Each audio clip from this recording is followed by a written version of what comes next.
Good morning everyone. Plasma science academy में आपका स्वागत है। कल मैंने आपको कोलाइडी विलयन बनाने की विधियों के बारे में बताया था और उसमें से एक विधि मैंने आपको बताई थी ब्रेडिंग आर्क विधि। ब्रेडिंग आर्क विधि के द्वारा अपन धातु सॉल्व बना सकते हैं, अर्थात किसी भी धातु का जलीय विलयन अपन उससे प्राप्त कर सकते हैं, चाहे वो सोने का पानी हो, चांदी का पानी हो, चाहे कॉपर का पानी हो, इन्हें अपन धातु सॉल्व कहते हैं। दूसरी विधि आती है कोलाइडी मील के द्वारा अपन भी, या कोलाइडी मील का मतलब होता है चक्की, कोलाइडी चक्की के द्वारा भी अपन कोलाइडी विलयन बना सकते हैं। ये जो विधि है वो कहलाती है यांत्रिक विधि। कौन सी विधि? यांत्रिक विधि। तो कोलाइडी विलयन की जो दूसरी विधि है वो है यांत्रिक विधि। पहली विधि कौन सी हो गई थी? ब्रेडिंग आर्क विधि। और दूसरी जो विधि है वो है यांत्रिक विधि। तो यांत्रिक विधि में कोलाइडी मील का उपयोग किया जाता है और इस कोलाइडी मील के द्वारा अपन जो कोलाइडी विलयन है, अब वो कौन कौन से कोलाइडी विलयन हैं, जैसे भारतीय शाही, जिसे अपन काली शाही कहते हैं, रंग है, पेंट है, वार्निश है, मरहम है, क्रीम है, आदि कोलाइडी मील के द्वारा बना सकते हैं। तो कोलाइडी मील के द्वारा भारतीय शाही बनाई जाती है, रंग है, पेंट है, वार्निश है, मरहम है, आदि बनाए जाते हैं। अब देखो इस कोलाइडी मील से अपन कोलाइडी विलयन कैसे बनाते हैं। सबसे पहले अपन भारतीय शाही बनानी है तो भारतीय शाही काजल से बनाई जाती है। रंग बनाना है या पेंट बनाना है या वार्निश बनाना है, जो भी कोलाइडी विलयन बनाना है, सबसे पहले उस पदार्थ के कणों का अपन निलंबन बनाते हैं। निलंबन एक प्रकार का क्या होता है? विलयन होता है। जो मैंने पहले बताया था, कणों के आकार के आधार पर विलयन 3 प्रकार के होते हैं। वास्तविक विलयन जो एक समांगी विलयन होता है, जिसमें विलय के कणों का आकार 1 mm से भी छोटा होता है, जिन्हें अपन किसी भी सूक्ष्मदर्शी की सहायता से नहीं देख सकते। दूसरा मैंने कोलाइडी विलयन बताया था जो विषमांगी होता है, जिसमें कणों का आकार 1 नैनोमीटर से 100 नैनोमीटर के बीच होता है। तीसरा है निलंबन, जिसमें कणों का आकार इतना बड़ा होता है कि हम अपनी नग्न आँखों से देख सकते हैं, जैसे जल में उपस्थित धूल के कण या किसी पानी के अंदर किसी पाउडर को घोल देते हैं। तो देखिए इधर, तो सबसे पहले अपन कोलाइडी विलयन बनाने के लिए सबसे पहले अपन क्या बनाते हैं? उस पदार्थ का निलंबन बनाते हैं। निलंबन में ध्यान रखना, पदार्थ के कणों का जो आकार है वो कैसा होता है? बड़ा होता है, ठीक है। और जब इस निलंबन को अपन किस में डालते हैं? कोलाइडी मील में डालते हैं। किस में डालते हैं? कोलाइडी मील में डालते हैं। कोलाइडी मील में 2 पाटे होते हैं। क्या होते हैं? 2 पाटे। अपन इन पाटों को धातु की डिस्क भी कह सकते हैं। क्या कह सकते हैं? धातु की डिस्क। तो ऐसे भी लिख सकते हैं, कोलाइडी मील में धातु की 2 डिस्क होती हैं और ये जो दोनों डिस्क हैं वो एक दूसरे के अपोजिट बहुत तीव्र गति से घूमती रहती है। तो ये जो धातु की डिस्क है वो एक दूसरे के अपोजिट डायरेक्शन में बहुत तीव्र गति से घूमती रहती है। तो देखो जैसे ये जो निलंबन के कण हैं जो इसमें आएंगे, देखो ये आ रहे हैं और ये आ रहे हैं, तो ये जो निलंबन के कण जब पाटों के बीच में आएंगे, किसके बीच में आएंगे? पाटों के बीच में आएंगे। इसको अपन भले यूँ ले लें, यूँ ले लो, ये लो। जब ये निलंबन के कण कहाँ आ जाएंगे? पाटों के बीच में आएंगे।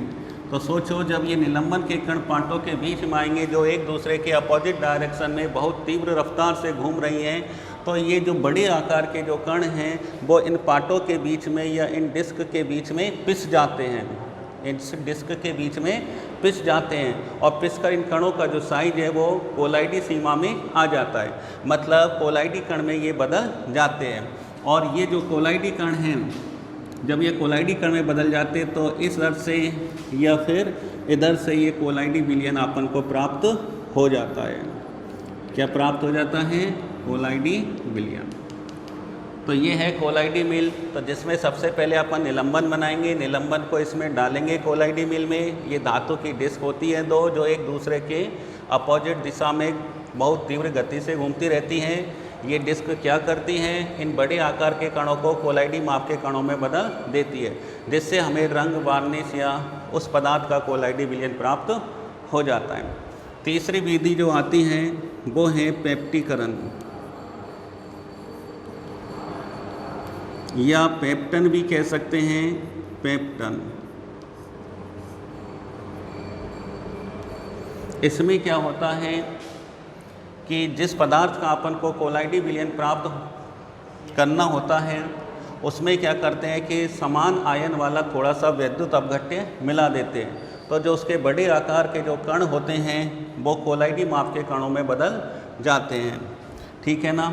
इस विधि को अपन क्या बोलते हैं, पेप्टीकरण या पेप्टन। या ऐसे बोलो, किसी ताज़ा अपक्षेप जो होता है, किसी ताज़ा अपक्षेप के कणों को कोलाइडी माप के कणों में बदलने की विधि पेप्टीकरण या पेप्टन कहलाती है।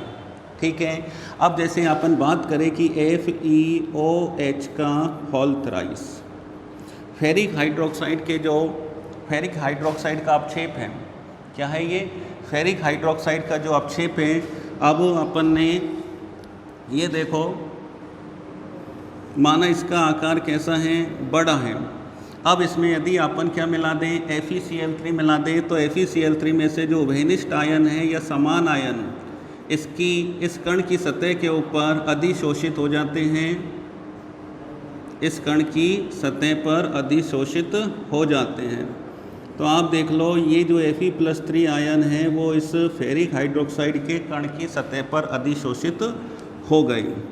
अब समान आवेशों के बीच में कौन सा बल लगता है, प्रतिकर्षण बल लगता है, और प्रतिकर्षण के कारण ये जो बड़ा कण है वो ये छोटे छोटे कणों के अंदर टूट जाता है। किसमें टूट जाता है, छोटे छोटे कणों में टूट जाता है।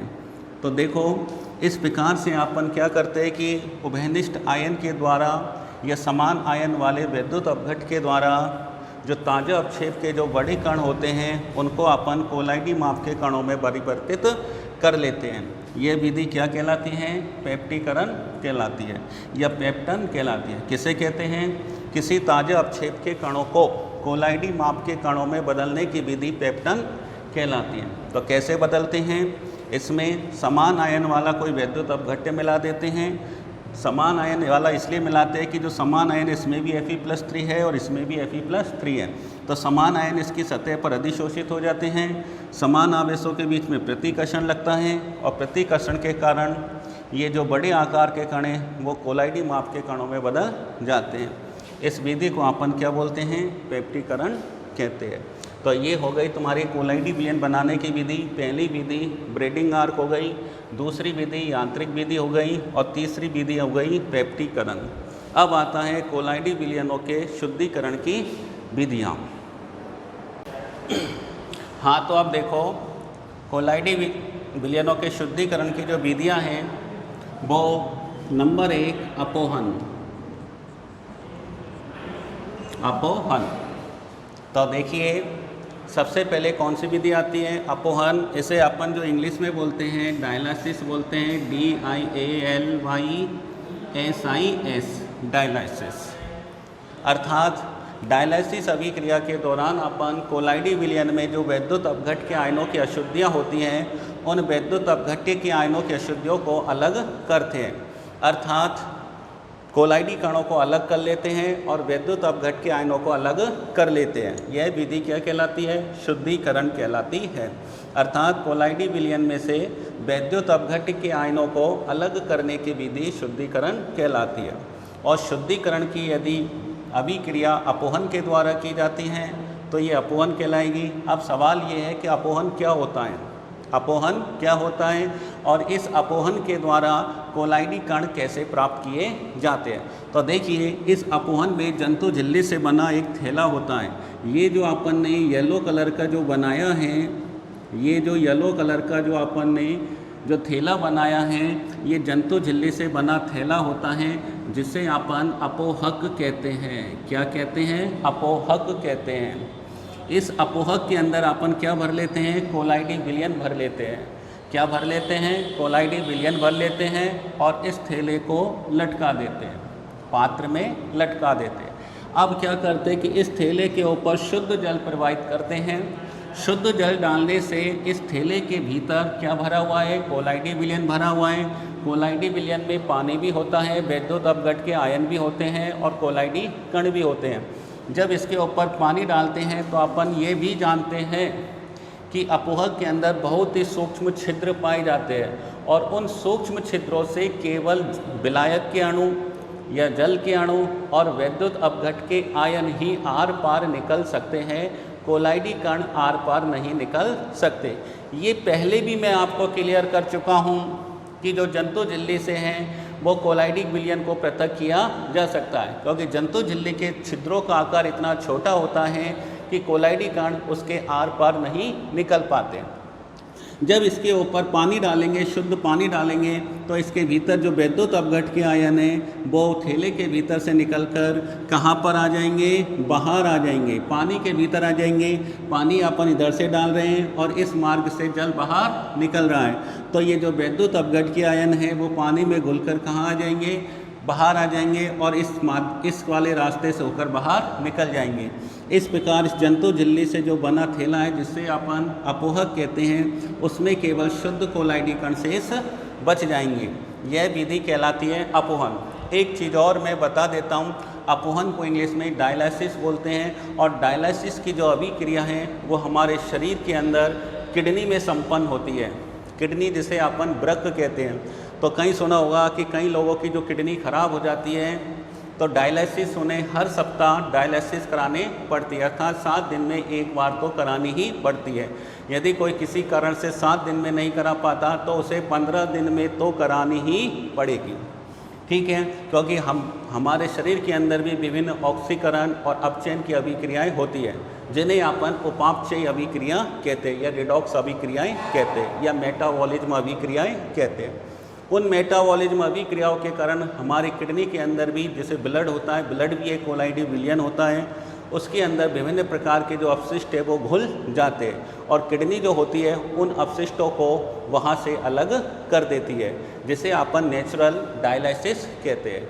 तो हमारे शरीर में डायलिसिस की क्रिया कौन संपन्न करता है, किडनी संपन्न करती है, किडनी के भीतर संपन्न होती है।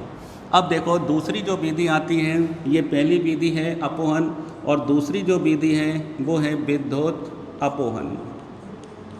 कौन सी है, विद्युत अपोहन, इलेक्ट्रोडायलिसिस।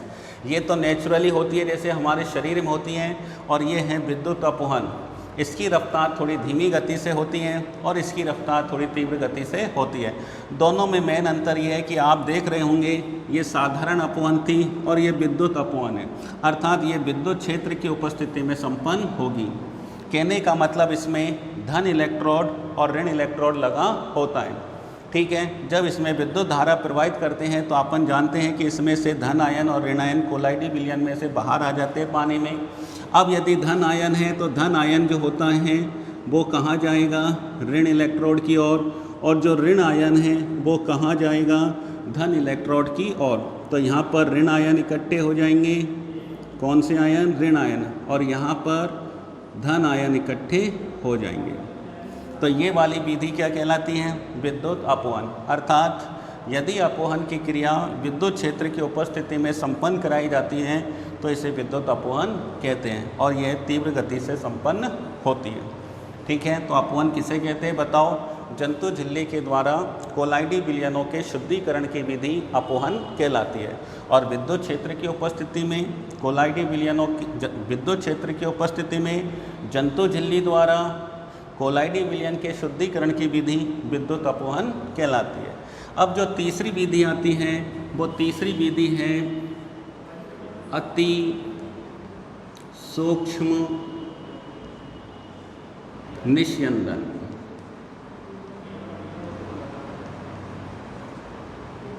अति सूक्ष्म निस्यंदन, ठीक है। अब देखो अति सूक्ष्म निस्यंदन के अंदर ये होता है कि एक जो सामान्य फिल्टर पेपर होता है उसके छिद्रों का आकार बड़ा होता है। अब उसमें से यदि अपन NaCl का पानी डालेंगे तो पानी के अणु भी आर पार निकल जाएंगे और Na+ और Cl- जो आयन है वो भी आर पार निकल जाएंगे। ये तो अपन जानते ही है कि धन आयन और ऋण आयन इतने छोटे होते हैं कि वो छोटी से छोटी चीज़ से होकर भी बाहर निकल जाते हैं, चाहे वो जंतु झिल्ली ही क्यों न हो। लेकिन ध्यान रखना सामान्य फिल्टर पेपर के छिद्रों का आकार बड़ा होता है, इसलिए कोलाइडी कण भी आर पार निकल जाते हैं। इसका मतलब ये हुआ कि सामान्य फिल्टर पेपर के द्वारा कोलाइडी विलयनों का शुद्धिकरण या पृथक्करण नहीं किया जा सकता। ये मैं पहले भी बता चुका हूँ। अब क्या करते हैं कि वो सामान्य फिल्टर पेपर को एक ऐसे सॉल्यूशन में डुबोते हैं जिससे उसके छिद्रों का आकार क्या हो जाता है, इतना छोटा हो जाता है कि कोलाइडी कण उसके आर पार नहीं निकल सकते, लेकिन वैद्युत अपघट के आयन उसके आर पार निकल जाते हैं। तो अपन क्या करते हैं, जो सामान्य फिल्टर पेपर होता है, कौन सा सामान्य फिल्टर पेपर, जो सामान्य फिल्टर पेपर होता है उसको अपन कोलोडियन में डुबोते हैं। किसमें? कोलोडियन में डुबोते हैं। अब देखो कोलोडियन में डुबोते हैं, जानते हो कोलोडियन क्या होता है? कोलोडियन क्या होता है? Collodion alcohol plus ether. क्या होता है? एल्कोहल और ईथर के मिश्रण में बना नाइट्रोसेलुलोज का 4% विलयन। किसका? नाइट्रोसेलुलोज।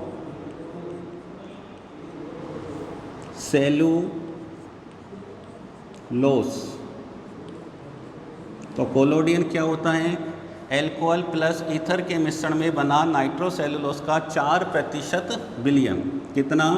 4% विलयन क्या कहलाता है? कोलोडियन कहलाता है। तो कोलोडियन में क्या होता है? एल्कोहल और ईथर के मिश्रण में नाइट्रोसेलुलोज का बना 4% विलयन कोलोडियन कहलाता है। तो सामान्य फिल्टर पेपर को जब कोलोडियन में डुबोते हैं तो फिल्टर पेपर के छिद्रों का आकार बहुत छोटा हो जाता है और उन छिद्रों से वैद्युत अपघट के आयन तो बाहर निकल जाते हैं और जो कोलाइडी कण हैं वो उस फिल्टर पेपर के ऊपर ही रह जाते हैं। इस प्रकार हमें शुद्ध कोलाइडी कण प्राप्त होते हैं। इस विधि को अति सूक्ष्म निस्यंदन या अल्ट्रा फिल्ट्रेशन कहते हैं। अल्ट्रा फिल्ट्रेशन क्या कहते हैं? अल्ट्रा फिल्ट्रेशन कहते हैं। ठीक है, तो ये अपनी हो गई कोलाइडी विलयनों के शुद्धिकरण की विधियाँ। पहली अपवहन हो गई, दूसरी विद्युत अपवहन हो गई और तीसरी अपनी हो गई अति सूक्ष्म निस्यंदन विधि।